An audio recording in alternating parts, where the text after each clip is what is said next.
Alcalde del Prat de Molló la Presta, diputats del Parlament de Catalunya, em sembla que n'hi ha cap diputada, només són diputats, diputat de l'Assemblea Nacional Francesa,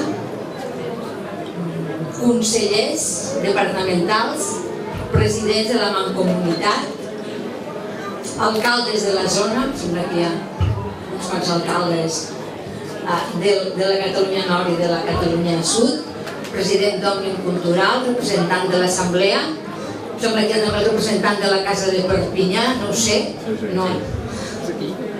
M'acabes de saludar. Si hi ha tanta gent, estic una mica emocionada perquè realment no m'esperava tanta gent. I per tant, estic emocionada i molt contenta. És un honor, com a president del Parlament, ser avui aquí, en aquest municipi, Prats de Molló la Presta, perquè, i a més, en el marc d'aquest dia que li heu posat aquesta diada, que li heu posat aquest nom tan bonic, Fidelitat al nostre poble, és un nom molt bonic, m'agrada molt estar aquí.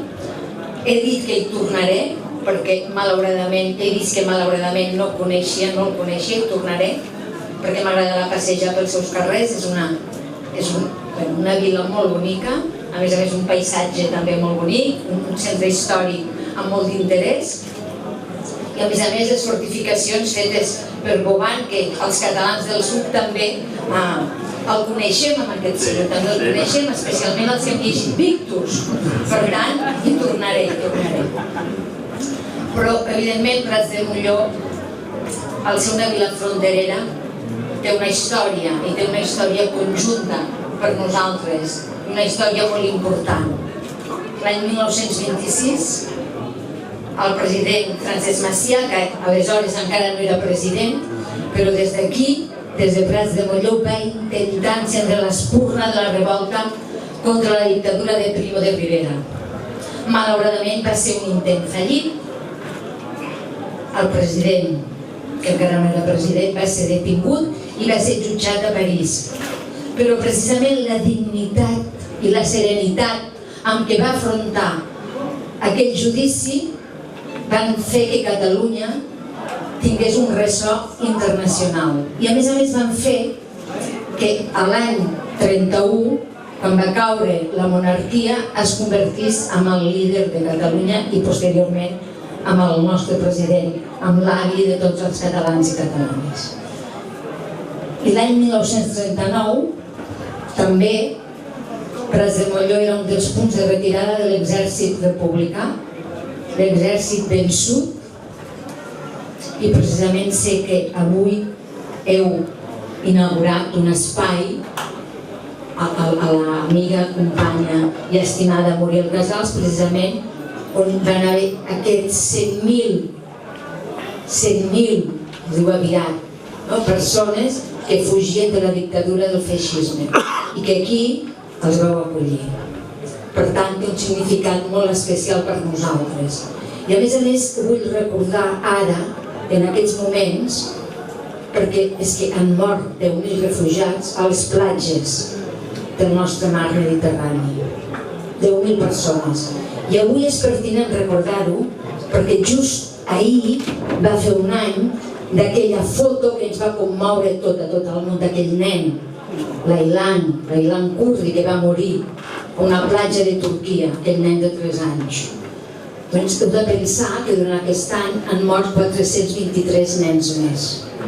I és pertinent recordar-ho, perquè ara, aquí en aquests moments, nosaltres, avui els hem recordat, han fet aquest exercici de memòria històrica i segur que tots i totes volem que mai més no torni a passar.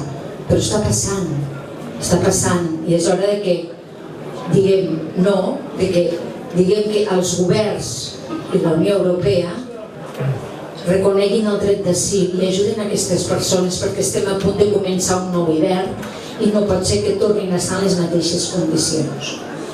Per tant, vull donar-vos les gràcies a l'alcalde, a l'Ajuntament, però també a tots els habitants d'aquí de Prats de Molló, però també de moltes altres viles que van acollir segurament aquests refugiats catalans i segurament molts de vosaltres sou fills o nets o descendents d'aquells refugiats que es van poder quedar aquí, molts altres van haver de marxar a Sud-amèrica, a altres llocs d'Europa.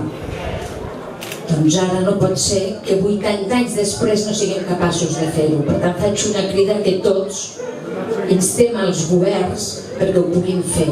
Perquè vosaltres ja sabeu que tant el Parlament com el Govern de la Generalitat hem intentat, ho hem demanat, ens ho hem ofert, però això només depèn dels governs i no ho podem fer. Però a mi em sap molt greu pensar que tornarà a venir un altre hivern, que potser ens n'oblidarem i que aquest drama que es va viure aquí fa 80 anys s'està tornant a repetir en el segle XXI, 80 anys després, i que no ho podem evitar. Per tant, faig una crida perquè en siguem tots molt conscients. I per últim també vull donar les gràcies a l'Ajuntament i a totes les persones que ho han fet possible, perquè sé que ha sigut molta gent la que ho ha fet possible, que avui haguéssiu fet aquest homenatge també i aquest recordatori a l'amiga, a la companya, a l'estimada Muriel Casals. A més, segur que ella s'hauria emocionat tant només com jo, molt més de saber que a més heu triat aquell lloc, no? Aquell lloc d'aquestes persones que fugien de la guerra i que heu triat aquell lloc per posar-li el seu nom. Per tant, us vull donar les gràcies perquè haguéssiu tingut aquesta sensibilitat.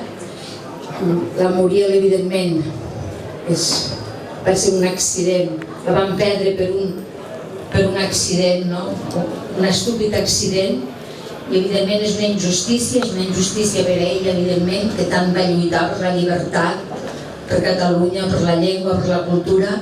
També és una injustícia per a tots nosaltres, els que la vam conèixer, perquè evidentment la trobem molt a faltar, el seu exemple, la seva manera de fer, la seva fortalesa, la seva capacitat d'escoltar tot el que ens ensenyava, el seu somriure. I també és una injustícia per al procés, perquè hem passat un any difícil i el que ens queda encara ho és més, i segurament estic convençuda que amb ella hauria estat tot més fàcil. Per tant, la trobarem a faltar, però sempre ens queda i ens quedarà el seu exemple, la seva manera de ser, el seu record, que ens continuarà guiant, i segur que convertirem l'enyorança en una esperança, com va dir l'altre dia el company Jordi Cuixart, que està per aquí. Per tant, res més, tornar a reiterar que és un honor i que és un plaer ser aquí amb tots vosaltres, que m'ha emocionat molt veure tanta gent aquí participant en aquest acte, tanta gent recordant la Muriel, però també a la vegada recordant aquesta memòria històrica, i sobretot perquè crec que això farà una cosa que a mi m'interessa molt fer, que és unir encara més els lligams entre els catalans del sud i els catalans del nord, entre els del nord i entre els del sud, perquè no hi ha cap dubte que som una mateixa llengua, una mateixa cultura i un mateix país. Moltíssimes gràcies.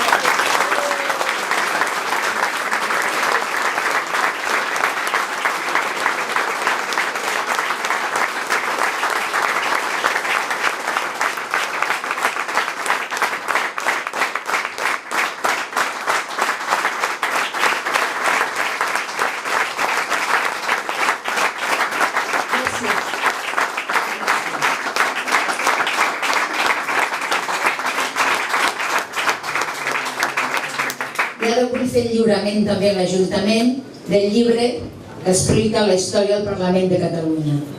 És el Palau, però també la història del Parlament. És que, clar, t'ho voldria obrir jo, però si m'aguanto el micro no puc fer les dues coses alhora.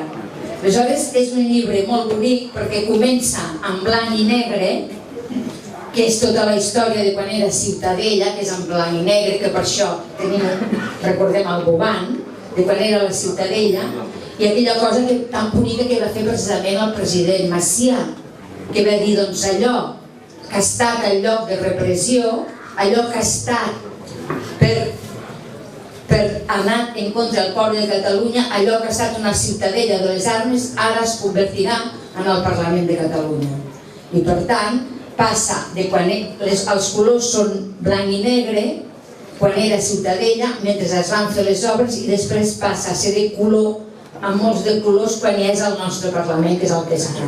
Per tant, és un llibre que explica la construcció, però que també va molt lligada a la història del Parlament de Catalunya a la nostra història, no? I sobretot lligat amb aquesta història del president Macià, que va dir allò que va servir en contra dels catalans, allò que va servir per impedir la paraula, per impedir la veu, doncs ara es convertirà en el lloc on tots els catalans podran parlar, podran expressar en el nostre Parlament.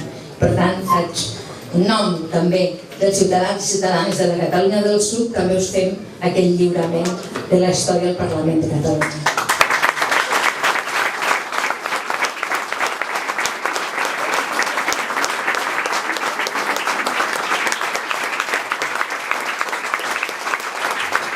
Moltes gràcies, senyor president. I si podeu fer firmar el llibre d'or de l'Ajuntament de Pras Molló, seria una cosa molt important per nosaltres i sereu sempre la benvinguda a Pras Molló. I si teniu problemes a Catalunya, podeu venir aquí a Pras Molló.